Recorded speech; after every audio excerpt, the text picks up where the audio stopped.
বিমানবন্দর থেকে কোথায় কোথায় বিমান যাবে সেই ছবিও আমরা দেখাবো রিপাবলিক বাংলার দর্শকদের।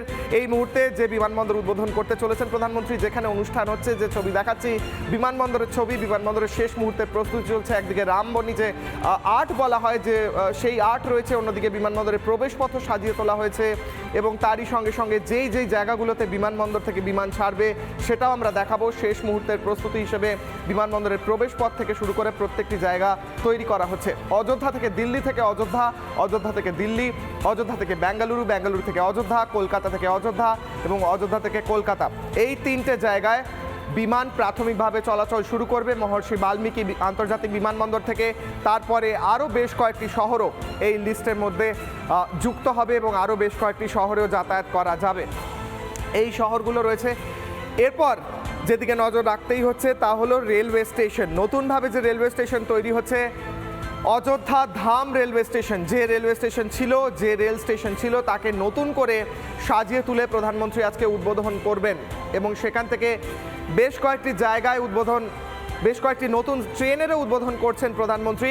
শেষ মুহূর্তের প্রস্তুতি দেখাচ্ছি দর্শকদের। ট্রেন লাইনে কাজ চলছে, শেষ মুহূর্তের স্টেশন সাজিয়ে তোলার কাজ চলছে। কোনো রকম যাতে কোনো গাফিলতি না থেকে যায় নিরাপত্তা থেকে শুরু করে রেল চলাচলের সিস্টেমের মধ্যে, তাও নজর রাখছেন কর্মীরা। নতুন যে ট্রেন উদ্বোধন করবেন প্রধানমন্ত্রী তার মধ্যে রয়েছে Amrit Bharat express. Maldah town station থেকে বেঙ্গালুরু স্যার এম বিশ্বেশ্বরাই টার্মিনাস পর্যন্ত যাবে এই রেলওয়ে স্টেশন। অন্যদিকে অমৃত ভারত দ্বারভাঙ্গা থেকে অযোধ্যা হয়ে আনন্দবিহার যাবে, সেই অমৃত ভারত এক্সপ্রেসেরও উদ্বোধন করবেন প্রধানমন্ত্রী। তারই সঙ্গে সঙ্গে অমৃত ভারত দেখালাম, অমৃত ভারতের দুটি ট্রেন, তার সঙ্গে সঙ্গে বেশ কয়েকটি বন্দে ভারত ট্রেনেরও উদ্বোধন করবেন প্রধানমন্ত্রী। অযোধ্যা থেকে আনন্দবিহার বন্দে ভারত এক্সপ্রেস, নতুন যে ট্রেনগুলির উদ্বোধন করতে চলেছেন প্রধানমন্ত্রী। শ্রী মাতা বৈষ্ণোদেবী কাটরা থেকে নিউ দিল্লি বন্দে ভারত এক্সপ্রেস, অর্থাৎ অমৃত ভারতের পাশাপাশি বন্দে ভারত যেগুলো অমৃতসর থেকে নিউ দিল্লি, সেই বন্দে ভারত এক্সপ্রেসের উদ্বোধন করবেন প্রধানমন্ত্রী আজকে অযোধ্যা রেলওয়ে স্টেশন থেকে, অযোধ্যা ধাম থেকে। কোয়েম্বাটুর থেকে বেঙ্গালুরু ক্যান্টনমেন্ট বন্দে ভারত এক্সপ্রেসের উদ্বোধন হবে আজ এবং বেঙ্গালুরু থেকে মাদগাঁও বন্দে ভারত এক্সপ্রেসের উদ্বোধন হতে চলেছে প্রধানমন্ত্রীর হাত ধরে। জালনা থেকে মুম্বাই বন্দে ভারত এক্সপ্রেসও আজকে উদ্বোধন করবেন প্রধানমন্ত্রী।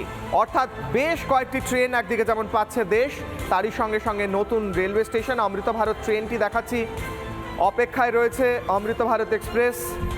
শেষ মুহূর্তের প্রস্তুতি, প্রধানমন্ত্রী উদ্বোধন করবেন। তার আগে সেজে উঠেছে ট্রেনগুলিও, ফুলের মালা দিয়ে সাজিয়ে তোলা হয়েছে। সেই সঙ্গে সঙ্গে যারা ইঞ্জিনিয়ার রয়েছেন তারাও দেখছেন খতিয়ে যেন ট্রেনে কোনো রকম টেকনিক্যাল ফল্ট না থেকে যায়, কোনো রকম প্রযুক্তিগত বাধা না হয়।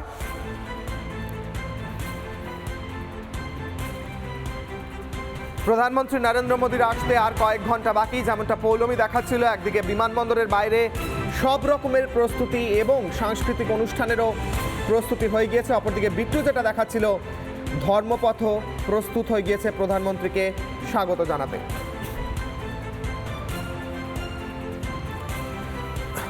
অন্যদিকে সুর সম্রাজ্ঞী লতা মঙ্গেশকর, তার নাম অনুযায়ী তৈরি করা হয়েছে লতা মঙ্গেশকর চক। তার গাওয়া একের পর এক রাম ভজন ধ্বনিত হচ্ছে অযোধ্যার আকাশে বাতাসে। সে লতা মঙ্গেশকর চক থেকেই সবাইকে প্রবেশ করতে হবে অযোধ্যার রাম জন্মভূমিতে, সেই প্রতিবেদন দেখে নেব। এক ঐতিহাসিক জায়গা, কোন জায়গা? ধর্মপথ এবং রামপথের এক কথায় সংমিশ্রণ স্থল। এই মুহূর্তে আমরা দাঁড়িয়ে আছি লতা মঙ্গেশকর চকে। লতা মঙ্গেশকর, সুর সম্রাজ্ঞী লতা মঙ্গেশকর, তার নামেই এই চকের নাম করা হয়েছে লতা মঙ্গেশকর চক। আপনারা জানেন যে রামের সঙ্গে সুর সম্রাজ্ঞী লতা মঙ্গেশকরের ওতপ্রোতভাবে সম্পর্কযুক্ত। তিনি রামলালা অর্থাৎ ভগবান রামকে উদ্দেশ্য করে একের পর এক ভজন কীর্তন গেয়েছেন। আর তিনি কার গান শুনতেন? তিনি শুনতেন মোহাম্মদ রফির গান। এটাই বোধহয় বৈচিত্র্যের মধ্যে ঐক্য, এটাই বোধহয় আমাদের ভারতীয় সংস্কৃতির ঐতিহ্য। আর সেই ঐতিহ্য তুলে ধরছে একমাত্র বাংলা চ্যানেল রিপাবলিক বাংলা এই মুহূর্তে অযোধ্যার মাটি থেকে। আর কয়েকদিন পরেই রামলালার প্রাণ প্রতিষ্ঠা, তাই সেজে উঠছে গোটা অযোধ্যা। দূর দূরান্ত থেকে প্রচুর মানুষ আসছেন, তবে প্রত্যেকের গন্তব্য হচ্ছে এই অযোধ্যা। যখনই তারা প্রবেশ করবেন হাইওয়ে থেকে তাদের ধর্মপথ বেয়ে ঠিক এই জায়গাতেই আসতে হবে, এই লতা মঙ্গেশকর চকে তাদেরকে এসে পৌঁছতে হবে। এটা যেন কোথাও গিয়ে মানুষের কাছে এক পরিচয়ের জায়গা হয়ে গিয়েছে এই লতা মঙ্গেশকর চক। এই লতা মঙ্গেশকর চক থেকে ঠিক আপনি যখন প্রবেশ করবেন, তারপরে আপনার বাম দিকের যে পথ, অর্থাৎ এই যে বাম দিকে ঘুরে গেলেই আপনি চলে যাবেন রামপথের দিকে। আপনি পৌঁছে যাবেন ভগবান রামের জন্মভূমি অযোধ্যাতে।